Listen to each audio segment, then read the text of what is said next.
बता दी दोस्तों, मेरा कलश कंप्लीट हो गया है। देखो आप सब कैसे लग रहे हैं। अब इसमें मैं डालूंगी जल, रखूंगी इसके ऊपर अक्षत, सुपारी। और बताओ आप सब कैसे करते हो कलश स्थापना। हाँ बताओ यार, मुझे ज़्यादातर पता नहीं है, मुझे जितना पता उतना मैं कर लेती हूँ। अगर मैं कुछ भूल रही हूँ तो आप सब मुझे कमेंट में ज़रूर बताना, ठीक है। और जय माता दी, जय माता दी मेरे साथ बोलते रहो आप सब भी, ठीक है। और कैसे हो आप सब। आप सब तो वीडियो देखते नहीं हो, पता नहीं क्यों।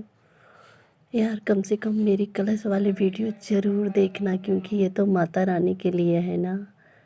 हाँ बताओ, इसे ज़रूर देखना आप सब। पता है मुझे आप सब पे विश्वास और आस है, और मेरी उम्मीद मेरी माता रानी है। इसीलिए मुझे पता है जो भी करती है ना, सब अच्छे के लिए करती हैं। और आप सब बहुत अच्छे हो। सब लोग प्यार से बोलना जय माता दी, ठीक है।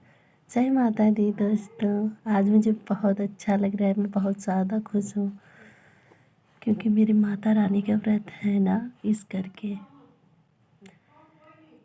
बता दी दोस्तों, मेरा कलश कंप्लीट हो गया है। देखो आप सब कैसे लग रहे हैं। अब इसमें मैं डालूंगी जल, रखूंगी इसके ऊपर अक्षत, सुपारी। और बताओ आप सब कैसे करते हो कलश स्थापना। हाँ बताओ यार, मुझे ज़्यादातर पता नहीं है, मुझे जितना पता उतना मैं कर लेती हूँ। अगर मैं कुछ भूल रही हूँ तो आप सब मुझे कमेंट में ज़रूर बताना, ठीक है। और जय माता दी, जय माता दी मेरे साथ बोलते रहो आप सब भी, ठीक है। और कैसे हो आप सब।